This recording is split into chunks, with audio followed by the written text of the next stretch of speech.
Two things here. It's not just Agent Zero. It's actually also helping enable the Prince. Game number 5. Oh boy, I'm loving it. Blacklist International on the play. Echo answering back. There goes the Cho, the Atlas, and the Grok. Just say it. It's Hakayawi, and Echo bans out the 1-1, the Claude, and the Diggy. It's come to that point, right? Even Yawi is being hacked here. Oh! Where's it going?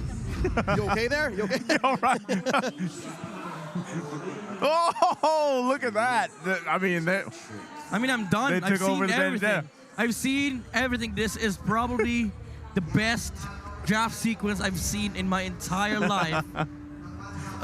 Valentina first pick by Blacklist, but Echo answering up with Paramis and Benedetta now insta-pick with the Farsa and Lolita. Lolita, of course, against the Paramis as well as the Farsa, also removes the Melissa factor from Benecuti. So you're left with you know, the typical marksman here for your gold lane, and also you have to decide whether or not you want to match up against the Valentina, because there's two ways to go from here for Echo. You can go high again, but you're gonna give heavy spin to Valentina. Either that, or you go for the Karina. Karina usually doesn't mind playing into a Farsa and Valentina because of the sheer fact that she is played as a tank, and you do provide pressure because your team is half pokes. But Echo picks up Melissa in front of a Farsa. Yeah, I mean, I remember you said this last time too when it was picked up. It's always, again, I think when you come to these drafts, it's basically what are we willing to risk? What are we willing to work around? And yeah, even though you have that Melissa pick, you have that ultimate, it's not really going to help you that much against a Farsa across from you. Yeah, against a Valentina and a Valentina. And Farsa, like, go away. Doesn't really sound like going away, because they are away. They're just hitting you. There is one hero that I think we mentioned at least a few times in the 4-game series so far. Lapu-Lapu. I think Lapu-Lapu will be very important here. Yeah. And especially now that we're closing the gaps, at least they are, Blacklist and Echo, when it comes to these frontliners, these peelers, in the Paquito and the Julian. We haven't seen Esmeralda, we haven't seen Dairoth. Call me crazy, but I think this is the time you pull out an assassin gear for Echo. Fanny? Fanny, Lancelot, Hayabusa even. Yeah, I wouldn't link here, but yeah, maybe the Lancelot. I mean, you wouldn't. We wouldn't, but Carl would. All right. It's Carl, you know. Carl's easy. Carl's easy. Man, look at all of those gold lane bans. Yeah.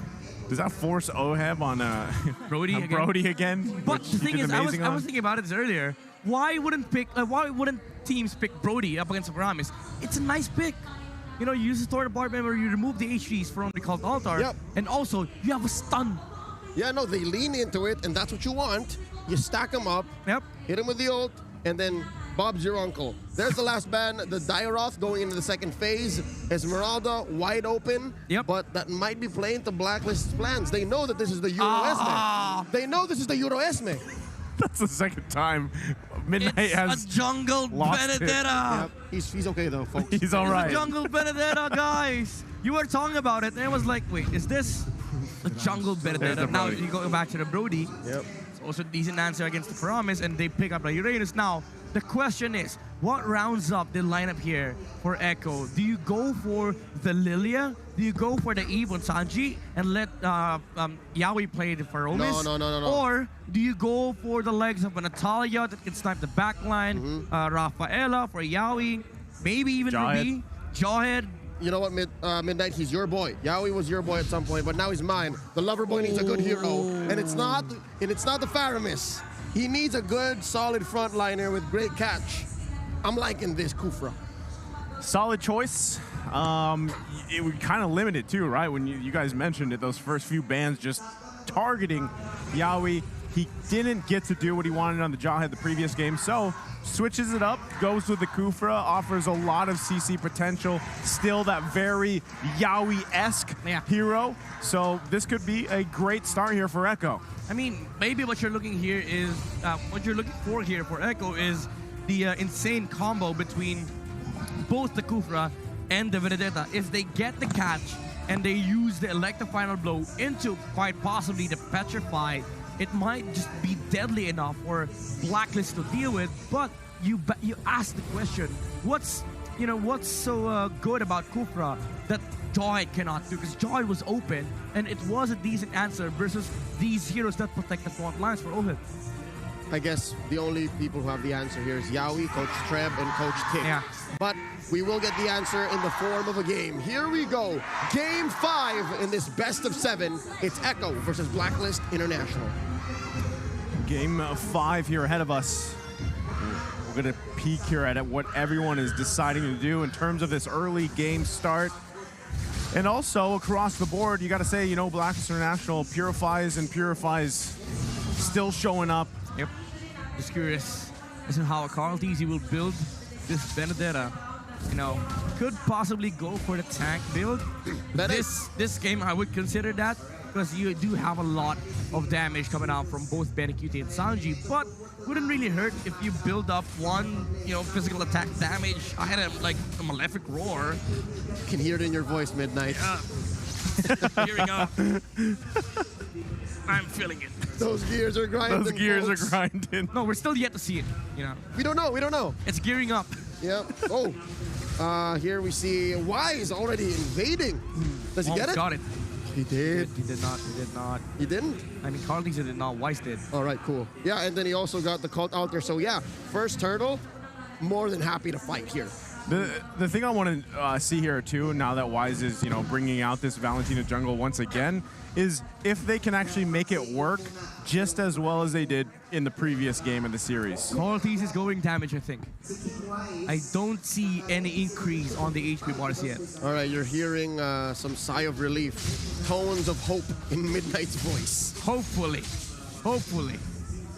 Because the thing is, if they lose the Melissa, you lack damage for Echo. Yeah, You're time. overloaded from Blacklist, wherein you have Brody, Valentina, and Farsa. There's so much damage going on beside of Blacklist. Oh. Yeah, already early action here between both teams on the top side. Wise also and Oh My Venus, they're all up for that first turtle of the game. Can Echo actually counterplay around this? It's a Numen blast up, but they had the Cult Altar as well. karateezy now making his way there. They know they've got that ultimate out from Oh My Venus. Do they actually grab this turtle? Yawi, though, able to get that Tyrant's Revenge off. Can they follow up on a kill? Colt Holder as well comes out. It's Wise that grabs the first turtle of the game. Flicker out from Yawi. He's going to go down. Wise also grabs himself the kill. So first turtle and the first blood over to Blacklist International. It was a clean take by Blacklist. Wise almost got bursted down from the Kufra ult. But the burst damage wasn't really there. Even though karateezy was able to land the elect the final blow, it wasn't really enough. And because of the fact that Wise is going to go with that Oh My Venus! There's another kill over for Blacklist International. They can't capitalize anything else after that Echo. Just down another one. Worst case scenario, Midnight. Worst case scenario, it happens. karateezy builds very, very hard with the tank. I can see it. The DOT is not enough. Oh, what are you going to do with that ultimate, Benny Cutie? By the way, karateezy did just buy the Dragon Ball. Molten Core. Molten Essence, yeah. I like the Dragon Ball. Oh, no. He did just buy, so it is a tank Benedetta confirmed, ladies and gents. Blacklist International have advantage in terms of damage output. It all is on Benny Cutie. Man, cross him once, shame on him. Cross him twice, shame on me, Midnight. It's happening again. We closed up the regular season with the same tank Benedetta. Yep. And it's the same matchup too. It's Echo versus Black then. I mean, again, as I said earlier, this might just work in terms of protecting Benny Cutie, but you're not removing the fact that there is a Farsa on the side of Which we just saw. Which we did just see, you know? We just saw right there, and we see it again. Sanji falling for the second time here in the mid lane under the tier 1 turret. Poor Sanji didn't even get to pop the Cult Altar. I mean, at this point, you start asking the question. Oh, they do. Benny Cutie able to grab a kill on Oheb. Now it's going to be a 2 versus 2 in the bottom side. Can they convert anything? Yawi with the bouncing ball, but he's one hit away. Can he get away? And he does. Yawi able to escape. I don't know if that was intentional, but nobody was hitting the Kufra.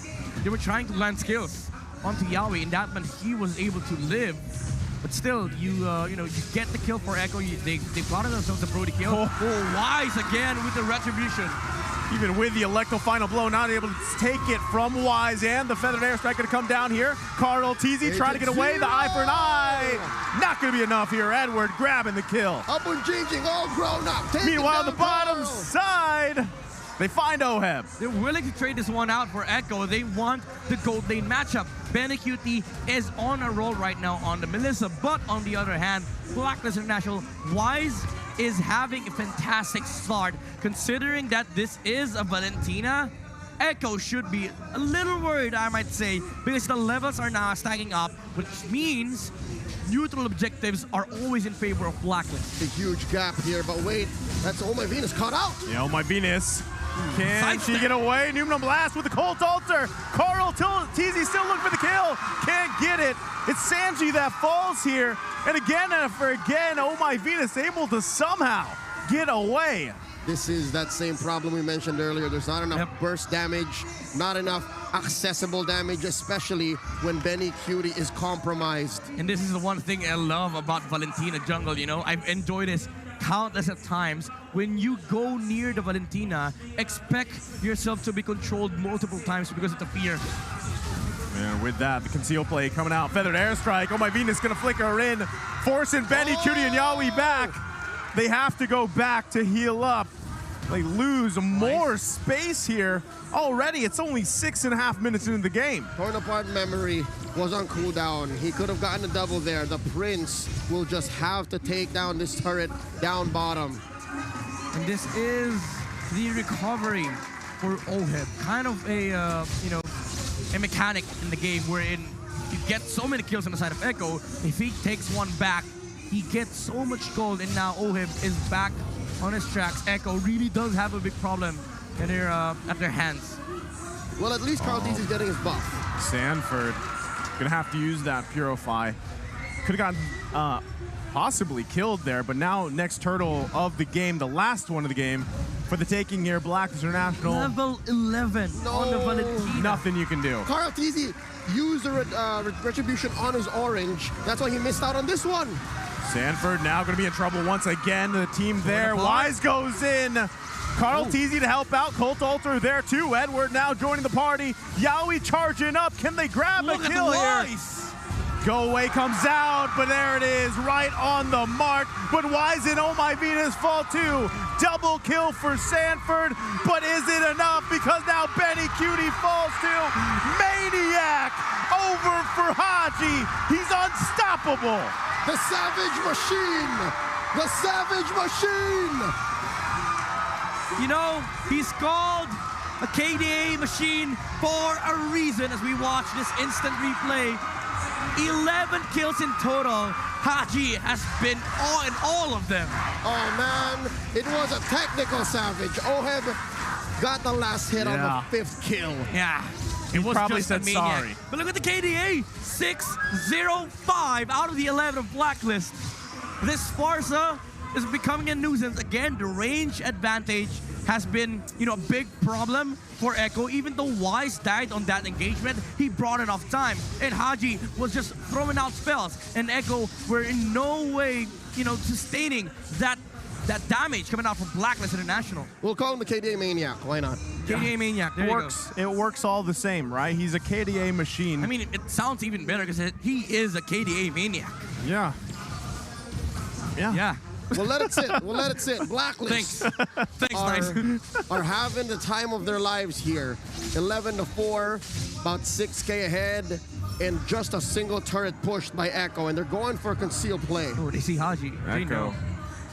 To be honest, Echo, I mean, at this point, you're under 10 minutes, right? First Lord comes up. You have 6K gold deficit for yourself. If you're Echo, again, you're trying to find any pick you can, but the problem here is, who do you even take from Blacklist International? Most of them aren't even by themselves, and if they are, the items are not in your favor, that you have to expend so much here. But Yaoi goes in with a Tyrant's Rage, finds the perfect mark, gets Wise down. Can they capitalize on it? Haji, also less than half health here. Edward comes in with the Numenum Blast, able to find two. Can they turn it around here? They do have everything they need.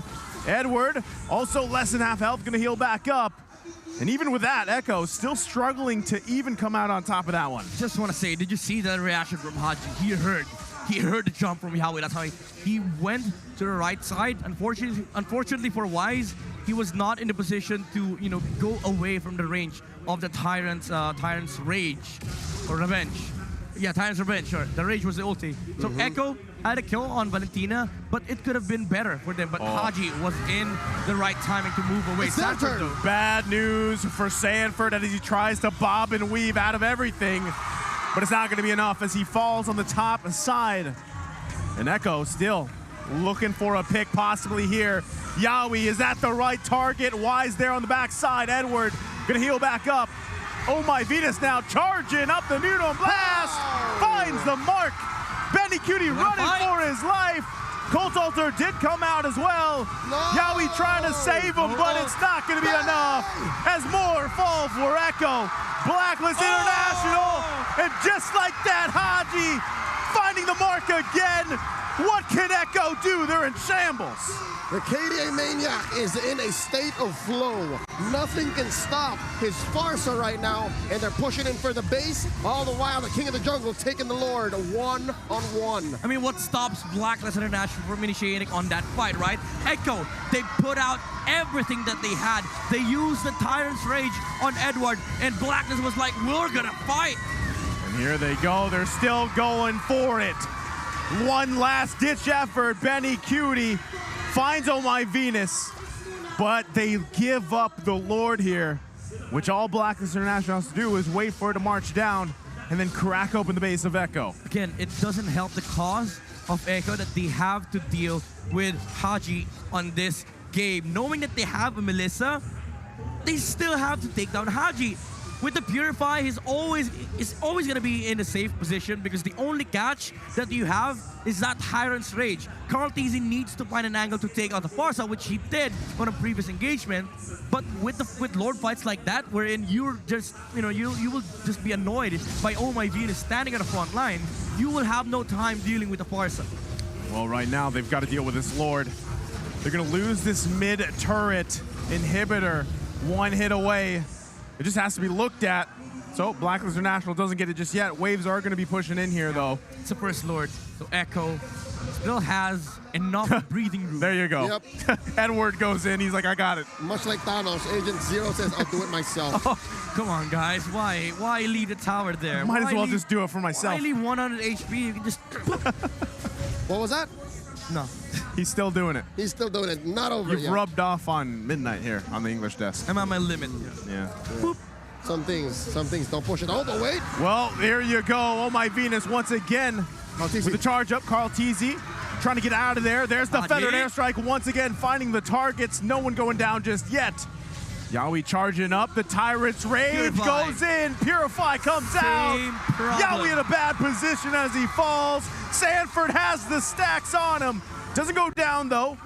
Oheb didn't have the torn apart memory until just a couple seconds ago. We're seeing the things that we've discussed earlier on now put in the game.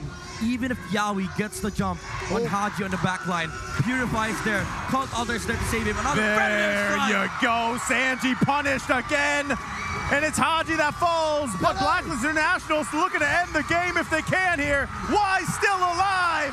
And that's going to be it as Blacklist International takes game number 5 in dominant fashion. We are one game away from Blacklist.